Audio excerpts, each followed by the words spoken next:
හොඳයි. ඊළඟට මේ සංකේත පාවිච්චි වෙන තැන් කීපයකට තමයි ඊළඟට යන්නේ අපි. ඒකෙත් අපි මේ කතා කරමු අංශ කීපයක් මෙන්න මෙහෙම. මම ඊළඟට ගන්නවා කුලක ගැන පොඩි අදහස් කීපයක් කියන්න. මේකත් ඇත්තටම මේ අපිට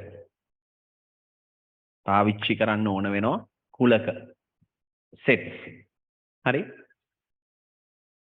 හොඳයි. කුලක දැන් මේ ඇත්තටම අපි දන්නවා. නමුත් ඒ වුණාට ටිකක් අර මේ ඔයි දැන් අපි කතා කරපු සංකේත තියෙන්නේ. ඒව දාලා නිකන් අපි මේක පොඩ්ඩක් හඳුන්වන්න ගමු. හරි? ඔන්න sets කුලක. සරල අදහස අවයව සමූහ. බොහොම සරලයි. එහෙනම් ඉතින් අපිට කියන්න පුළුවන් a collection of objects is called a set. හරිනේ? හා.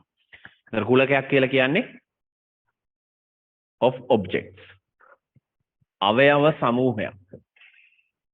අපි ගොඩක් වෙලාවට මේ සංකේතවත් කරනවා කැපිටල් ඉංග්‍රීසි අක්ෂර වලින් විවිධ කුලක නේ 1 2 3 4 ඔය තියෙන කුලකයක් සමහර කුලක ওই විදියයි සමහර කුලකවල සංඛ්‍යා භාග සංඛ්‍යා තියෙන්න පුළුවන් නේ ඊට පස්සේ තවත් කුලකවල නම් කීපයක් තියෙන්න පුළුවන් නැත්නම් ඉංග්‍රීසි අකුරු තියෙන්න පුළුවන් මේ වගේ හරි තව සමහර කුලක තියෙන්න පුළුවන් පුතේ ඉවරයක් නැතුව සංඛ්‍යා තියෙන. ඒ කියන්නේ infinite sets කියලා කියනවා. අපරිමිත කුලක. ඒකේ අවයව තියෙනවා අපරිමිත ගාණක්. number of elements. අපි කියනවා මේවට elements කියලා. අවයව.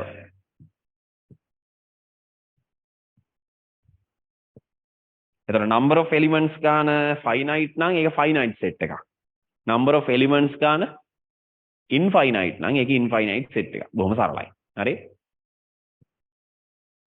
හරි. finite infinite. ඒ අනුව නිකන් කුලක දෙක ගැන අදහසක් කියන්න පුළුවන් අපිට නේ. නම් දෙකකුත් දාන්න පුළුවන්. finite sets. හරිනේ? right. හොඳයි. දැන් ওই බොහොම සරලව කුලක. ඊට පස්සේ කුලක ගැන තව අපි දන්න දේවල් තමයි කුලකවලට තියෙන්න පුළුවන් කුලක දෙකකට පොදු අවයව. අපි කියනවා කුලක දෙකට ඡේදනයක් තියෙනවා. ඉන්ටර්සෙක්ෂන් එකක්. එහෙම නැත්නම් කුලක දෙකේම අවයව එකට අපිට ගන්න පුළුවන්. අපි කියනවා කුලක දෙකට මේලයක් පවතිනවා. යූනියන් එකක් තියෙනවා. ওই නම් දෙක ඔක අපි දන්න දේවල්. හරි? O level කාලේ නේ ඔය ඇත්තටම තියුනේ. මෙන්න. ඉන්ටර්සෙක්ෂන්. ඉන්ටර්සෙක්ෂන්. ඡේදනය නේ. A ඡේදනය B. ඔන්න. එතන A සහ B කුලක දෙකක ඉන්ටර්සෙක්ෂන් එක. ඒතර සාමාන්‍යයෙන් අපිට මේක හඳුන්වන්න පුළුවන් පුතේ මෙන්න මෙහෙම. හරි? කුලක නිරූපණය කරන්න පුළුවන් එක විදියක් තමයි අපි දැන් මේ තමයි අපි වර්ග ටික කතා කරේ නෑ දන්න නිසා. මේ තියෙන්නේ අවයව වශයෙන් දැක්වීමනේ. හරි? තව තියෙනවා කුලක නිරූපණය කරන්න පුළුවන් ඔයාට පුළුවන් කුලකයක් ඩිෆයින් කරන්න. ඒ කියන්නේ මේක ඇතුලේ පුළුවන් ඔයාට ඩෙෆිනිෂන් එක ලියන්න වාක්‍යයක් විදියට. විදි 4ක් තියෙනවා. පළවෙනි එක තමයි එලිමන්ට් වයිස් පෙන්වන්න පුළුවන්. අනිත් එක තමයි ඔයාලට ඩෙෆිනිෂන් එක ලියලා පෙන්වන්න පුළුවන්. අනිත් එක තමයි ඔයාලට පුළුවන් මෙතන වෙන් රූප සටහනක්. අපි කියන්නේ වෙන් ඩයග්‍රෑම් එකකින් පෙන්නනවා කියලා. ඒක නිකන් ජ්‍යාමිතික හැඩයක්. කුලකයක පේන්න තියෙන. එහෙම පෙන්වන්න පුළුවන්. තව එකක් තියෙනවා අපි ඔකට කියන්නේ සිංහල නම ජනනාකාරය කියලා කුලකේ. එතකොට කරන්නේ කුලකයේ අවයව වෙනුවට දාගන්නවා සාධාරණ අවයවයක්. මේ තියෙන්නේ x. කවුද x කියන්නේ? විස්තර කරනවා. x කියන කෙනා a කුලකයටත් අයිති සහ and x කියන කෙනා b කුලකයටත් අයිති. මේ බලන්න කියලා තියෙන දේ. x කියන කෙනා a කුලකයටත් අයිති b කුලකයටත් අයිති න. දෙකටම අයිති න. ඒක තමයි and කියන්නේ. එහෙනම් එහෙම අවයව වලින් සමන්විත කුලකය. ඉන්ටර්සෙක්ෂන් එක. දැන් වෙන් රූප සටහනක වගේ නම් පෙන්නුවොතින් ඉන්ටර්සෙක්ෂන් එකක් අපි දන්නවා පෙන්වන විදියක් නේද? මෙහෙමනේ කුලක දෙක තියෙන්නේ. මෙන්න මේකට තමයි ඉන්ටර්සෙක්ෂන් එක කියලා කියන්නේ. හරි? ඒතර මේක A මේක B මේ මැද තියෙන ටික තමයි ඉන්ටර්සෙක්ෂන් එක වෙන්නේ. හරි? හොඳයි ඊළඟ එක යූනියන් එක. අන්නෝ යූනියන් එක. හරි.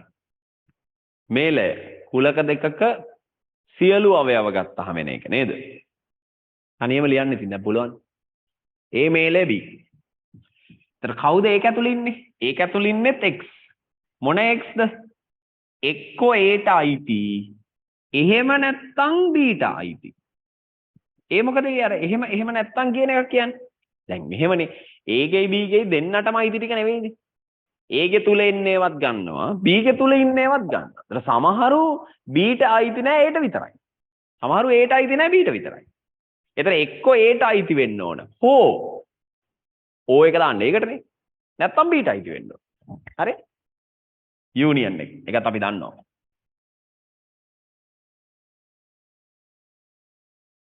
හරි. හරි? right. ඊට පස්සේ අපිට කතා කරන්න පුළුවන් පුතේ තව අංශයක් තමයි subsets. එහෙම නැත්නම් උපකුලක. ගොඩාක් වැදගත්. උපකුලක කියන අංශය අපිට ගොඩක් තැන්වලදී ඕන වෙනවා. හරි? මෙන්න.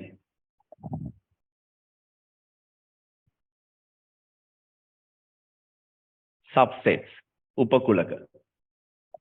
දැන් ඔය උපකුලකයක් කියන එක හැඳින්නුවොතින් දැන් මෙහෙම හිතන්න ඔන්න අපි ළඟ තියෙනවා A කියලා කුලකයක්. මේක ඇතුලේ තියෙනවා තව පොඩි කුලකයක් B කියලා. එතකොට දැන් මේ A කියන කුලකය ඇතුළේනේ සම්පූර්ණයෙන්ම B කියන කුලකය අන්තර්ගත වෙන්නේ.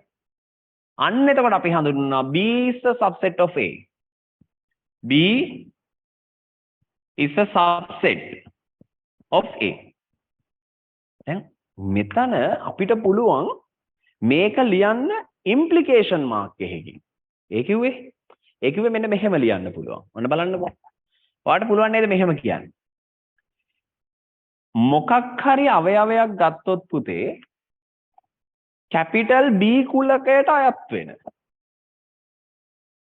මෙන් ඔයාට තේරෙනව නේද? ඒකෙන් කියවෙනව නේද? එයා අයිති කියලා කැපිටල් A කුලකෙට. මේක පොඩ්ඩක් හිතලා තේරුම් ගන්න ඕන දෙයක්. මෙතෙන්ට ඔයාට ඕනනම් දාන්න පුළුවන් තව වඩා හොඳයි for all x කියලා. මෙන් for all mark එක. ඔන්න ඕක. අපි පොඩ්ඩක් නිකන් තේරුම් ගමු බලන්න. මහ ලොකු දෙයක් නෙවෙයි. ඒතර මේකේ කියවෙන්නේ මොකද්ද? මේකෙන් කියවෙන්නේ for all x in B. මේ B එක ඇතුලේ තියෙන ඔයා මොන අවයවය ගත්තත් ඔන්න මේ අවයවය ගත්තා කියලා හිතන්න. එයාගෙන් ඒ කියන්නේ ඒකෙන් කියවෙනවා ඒ අවයවයේ අයිති කියලා කාටද? ඒට. හරිනේ ඉතින්. ඒක වැරද්දක් නෑනේ. හරියට හරිනේ. B ගේ ඇතුලේ කවුරු ගත්තත් පුතේ ඒට අයිති වෙනවනේ. තේරෙනවද? එතකොට යම් තැනක ඔයාට මෙන්න මේක ආවොතින් මේක ඩෙෆිනිෂන් එකක් විදියට ආවොතින් කොහේ හරි තැනක ඔයාට ඔප්පු කරගන්න පුළුවන් වුණා නම් අර කැතුලේ ඉන්න හැමෝම මේක ඇතුලේ ඉන්නවා කියන අදහස මෙන්න මේක ඇතුලේ ඉන්න ඕනම කෙනෙක් මෙන්න මේක ඇතුලේ ඉන්න බවට ඒක ඉම්ප්ලයි වුණොත් ඉන්නවා කියලා කියවුණොත් ඒකේ තේරුම තමයි මේකේ අදහස තමයි B is a subset of A. මේ අයිඩියා එක තමයි පුතේ මේ පල්ලෙහෙන් ලියලා තියෙන්නේ. වැඩේ තේරුණාද? කවුරු හරි මට කිව්වොත් B කියන්නේ ඒකේ උපකුලකයක් පල්ලෙහැක ලියත හැකි. කවුරු හරි මට මේ පල්ලෙහැක ලියලා දුන්නොත් මට මේ උඩ එක ලියන්නත් පුළුවන්.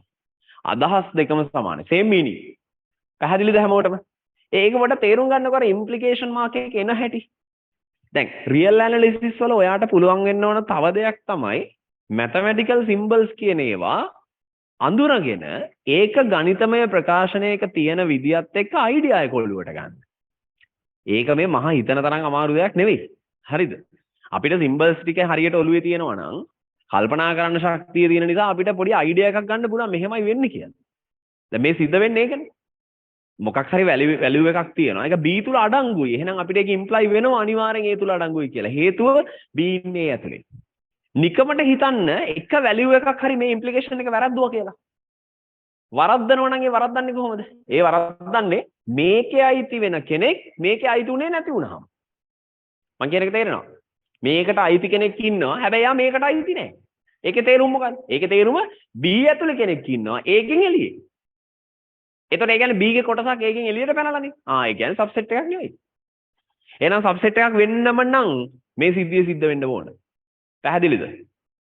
හරි වටිනවා මේ අංශේ. right. හොඳයි. එතන ඕකට සංකේත ක්‍රමයකුත් තියෙනවානේ. ඔකම ලියන්න පුළුවන් මෙහෙම. B උපකුලකයක් A. මෙතන නම් පුතේ මෙන්න මේ මාක් එකක් දාන්න පුළුවන්. මොකක්ද මේ මාක් එක? ඕ සබ්සෙට් එකක්. එහෙම නැත්නම් equal සමාන වෙන්නත් පුළුවන්. same set. අර විශාල හෝ සමාන දාන්නේ. අන්න ඒ වගේ තමයි. උපකුලකයක් වේ සහ වේ හෝ සමාන වේ. නැත්නම් සම වේ කියන අදහස. දෙකම එකයි කියන්නේ. හරි. ඒකත් අපිට එතෙන්දී පාවිච්චි කරන්න පුළුවන් නේ. හා. වැඩි පැහැදිලි නේ. මේ නිකන් අදහස් කීපයක් මම ඔය ලිව්වේ. ඒතර ඔය ටික නිකන් අර අතන මේක හරි වටිනවා. මේක සංකේතය අපිට ඉතිරි එකක් ආවනේ මේක බලපු එකෙන්. හරි. right.